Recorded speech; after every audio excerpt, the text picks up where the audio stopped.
دیکھیے عرب کا جاہلی معاشرہ جو ہے، اس کا معاشرتی نظام کیا تھا؟ کیا وہاں عورتیں ننگی رہتی تھی؟ کیا وہاں کوئی خاندانی نظام نہیں تھا؟ یہ نہ سمجھیے کہ وہاں کوئی اس طرح کا معاملہ تھا کہ کوئی خلا تھا۔ نمبر ایک، ان کا قبائلی نظام بہت مضبوط تھا، اور جب قبائلی نظام مضبوط ہوتا تو خاندانی نظام بہت مستحکم ہوتا۔ قبیلہ خاندانوں کے مجموعے کا نام ہے نا۔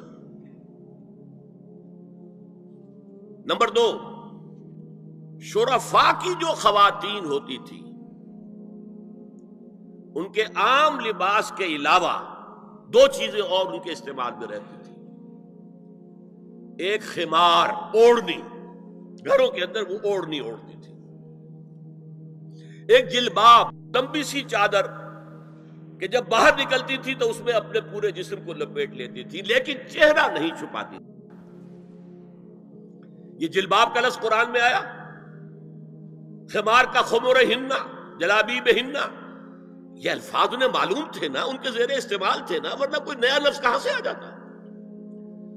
تو جلباب اور خمار ان کے لباس کا حصہ تھا، گھر میں اوڑھنی، اور باہر نکلے تو ایک بڑی چادر میں اپنے آپ کو لپیٹ لے، لیکن چہرہ نہیں چھپانا، سر کے اوپر بھی ضروری نہیں ہے کہ کچھ ہے ہو۔ البتہ نہ گھر کے اندر کوئی مخلوط اجتماعات کی کوئی پابندی تھی، مرد ہیں عورتیں ساتھ ہیں، بیٹھے باتیں ہو رہی ہیں، خوش گپیاں ہو رہی ہیں، کھانا کھا رہے ہیں ساتھ مل کر، جیسے آج ویسٹ میں ہے۔ اور نہ ہی اور باہر جو ہے کوئی مخلوط جو ان کے اجتماعات تھے ان کے اوپر کوئی پابندی تھی، ایک جو ہے مخلوط معاشرہ تھا۔ لیکن نمبر تین، وہاں ایک طبقہ تھا کنیزوں کا، کنیزیں، باندیاں، عام خادمائیں، انہیں جاریات بھی کہہ دیتے تھے، چھوکریاں۔ ان کا جو ہے معاملہ یہ تھا کہ ان کے لیے نہ کوئی جلباب تھی، نہ کوئی خمار تھا، یہ ننگے سر، ننگے منہ، چہرہ کھلا ہوا آتی تھی۔ لباس کے بھی کوئی بہت زیادہ ان کے کوڈ نہیں تھے۔ بے پردگی، عریانی، بے حیائی اور بے شرمی، یہ سب ان میں تھا۔ یہاں تک کہ ان کے آقا ان سے پروسٹیٹیوشن بھی کرواتے تھے، جس کو کہ روکا ہے قرآن نے آ کر سورہ نور کے اندر۔ ذریعہ بناتے تھے آمدنی کا، میری کنیز ہے، کوئی اسے استعمال کرے، پیسے دے، کمائی ہے نا اس کی، میرے پاس آئے گی، میری کنیز۔ تو یہ پروسٹیٹیوشن، قحبہ گری جو ہے، یہ بھی ان کے اندر عام تھی۔ تو یہ دو طبقے ہو گئے، شرفاء کی خواتین اور یہ عام چھوکریاں، خادمائیں، باندیاں، کنیزیں، جاریات۔ اور ان سے چھیڑ چھاڑ کرنے کا لوگوں کو حق تھا۔ وہ بازار میں نکلی ہے تو وہ چھیڑے گا، کیونکہ وہ تو ان کا معاملہ یہ ہے۔ پروسٹیٹیوشن کے لیے بھی جب آمادہ ہے، یا ایک ہے معاملہ چل رہا ہے پروسٹیٹیوشن کا بھی، تو چھیڑ چھاڑ کے اندر تو کوئی بھی رکاوٹ ہے ہی نہیں۔ اس پس منظر میں دیکھیے اسلام نے جو معاشرتی چینجز کی ہیں، جو معاشرتی اصلاحات کی ہیں، ان کے ہدف کیا ہے؟ پہلا ہدف، مضبوط خاندانی نظام۔ یہ خاندانی نظام شروع ہوتا ہے ایک مرد اور ایک عورت کے درمیان ازدواج سے، اور وہاں نکاح ہوتا تھا۔ ان دونوں کے درمیان جتنی محبت ہوگی، جتنا قرب ہوگا، جتنا باہمی اعتماد ہوگا، اتنا ہی خاندان مضبوط ہوگا۔ اس لیے کہ یہ فرسٹ ڈائمنشن ہے خاندان کی، شوہر اور بیوی۔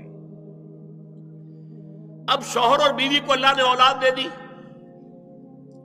Second dimension has been added now.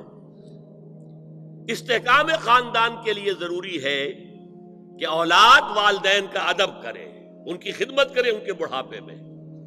یہ کہنے کی ضرورت نہیں تھی کہ اولاد سے محبت کرو، اولاد کی محبت تو دل میں ہے ہی ہے، اور اس کے لیے تو یہ کہنا پڑتا زیادہ محبت نہ کرو، زیادہ لاڈ پیار کرو گے بگڑ جائیں گے، ان کے محبت کی وجہ سے حرام میں منہ نہ مارو، انہیں اچھا کھلانا، اچھا پہنانا، یہ روکا گیا ہے۔ کہیں نہیں کہا گیا اپنی اولاد سے محبت کرو، وہ تو ہے، کریں گے، ہاں، لیکن بوڑھے والدین قرآن میں 5 جگہ اللہ کے حق کے فوراً بعد والدین کا حق ہے. وَقَضَىٰ رَبُّكَ أَلَّا تَعْبُدُوا إِلَّا إِيَّاهُ وَبِالْوَالِدَيْنِ إِحْسَانًا أَنِ اشْكُرْ لِي وَلِوَالِدَيْكَ.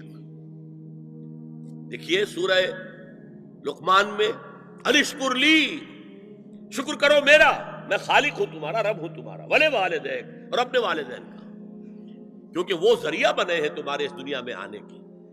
اور تم جب چھوٹے سے تھے انہوں نے ہی پالا پوسا ہے، اپنا پیٹ کاٹ کر تمہیں کھلایا ہے، اپنی رات کی نیندیں حرام کر کے تمہیں پالا ہے. لہذا وَقَضَىٰ رَبُّكَ أَلَّا تَعْبُدُوا إِلَّا إِيَّاهُ وَبِالْوَالِدَيْنِ إِحْسَانًا. اور تیسری ڈائمنشن بہن بھائیوں میں رشتہ، اولو الارحام، صلہ رحمی کرو، اخوت. یہ 3 ڈائمنشن ہوئے نا. ہمارا سپیس کا تصور کیا ہے؟ 3 ڈائمنشنل سپیس، چوڑائی، لمبائی اور اونچائی یا گہرائی. تو یہ 3 ڈائمنشنز ہیں خاندان کے ادارے کی.